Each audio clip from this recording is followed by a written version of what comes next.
ang pagyaman magsisimula sa sarili mo. And magsisimula yun sa pagbabago mo. Hindi pwede magbago ang buhay mo nang hindi ka nagbabago muna. Alam niyo ba yun? A lot of people would like to change their lives, but they do not know how to change themselves. Hindi nila alam paano nila babaguhin sarili nila. I have both good news and bad news for you. Ang bad news, pag hindi mo binago yung sarili mo, ang ugali mo, hindi magbabago buhay mo. Kahit anong opportunity pa dumating sa araw. Pag hindi mo binago yung sarili mo, hindi magbabago buhay mo. Ang good news naman ito, pag binago mo yung sarili mo, pwedeng magbago ang buhay mo. Sir, ano ba babaguhin ko sa sarili ko? Marami. Ang number one mong babaguhin sa sarili mo, yung isip mo. Kung dati ka negative, dapat maging positive ka na.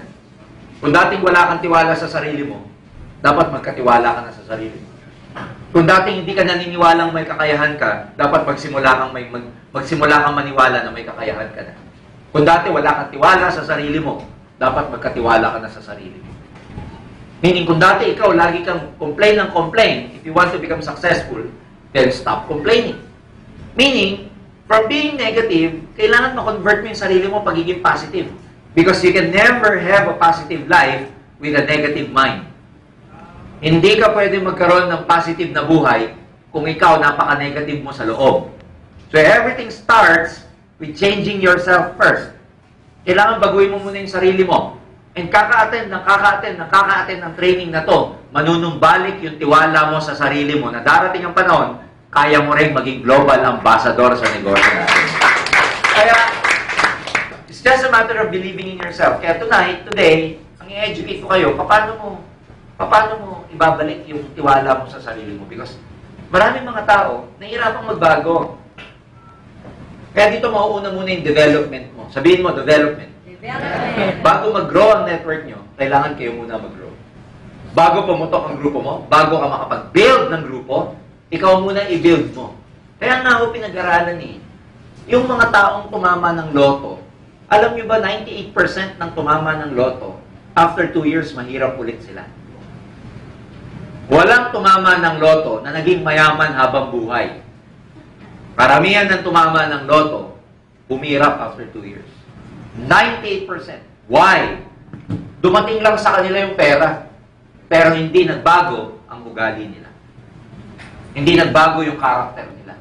Hindi nagbago yung financial blueprint nila. That's why, because they are not ready for the money, yung money nawala rin. Nagets niyo siya? Yes. Ganon din sa aim. Dito, mauna ka munang ma-develop para pag dumating yung success mo, matagal at long term na nasa kamay mo. Hindi tsamba. Kaya ngayon yung mga bagay na yun ang pag-uusapan natin. Kaya, kailangan, may mga babaguhin ka muna sa sarili mo. Kailangan, you have to believe na pwede magbago yung buhay mo. Marami kang babaguhin kasi galing pa sa pagkabata yan. Yung program na meron ka, galing sa pagkabata. Bakit maraming tao walang tiwala sa sarili? Kasi sa pagkabata, nasabihan siya ng bata siya na bobo. Bata pa.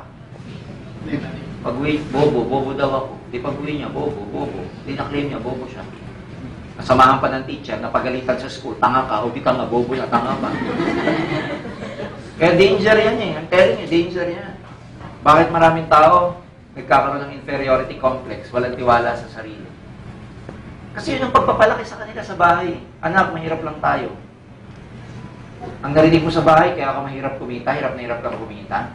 Kasi nung bata tayo, narinig natin, mahirap kumita ng pera. O di ngayong malaki ka na, paano ka kumita? E di ang hirap, yun yung narinig mo Yun yung na-program mo sa utak. May mga taong ganito pa, anak, huwag ka masyado mag-ambisyon. Mahirap lang tayo. Kaya yung mga taong yan, pag nirecruit mo sa In Global, dito yayaman ka, yayaman. Siya, walang ambisyon. Hindi mo ma-recruit. Kaya kahit anong paliwanag mo, ayaw maniwala. Kasi yun ang program niya. Di ba ginawa mo na lahat? May nirecruit ka? Nilabas mo na lahat ng power mo para paniwalaan ka? Wala pa din. Kasi dito, pinaliliwanag, kotse. Siya, tricycle. Walang ambisyon Nasabihan ng environment niya na mahirap lang tayo, huwag kang mag-ambisyon. Anak, ang hirap ng buhay. Kaya ano treatment mo sa buhay? Mahirap. Do you think yung mga mayayaman nahirapan kumita ng pera? Literally, yung mga mayayaman, pinupulot lang ang pera. I know some people making 1 million a day. I know some people 100 million ang value nila. Ang dali kumita ng pera, pero sa mga mahihirap, hirap na hirap kumita. Kasi bata pa, yun ang narinig.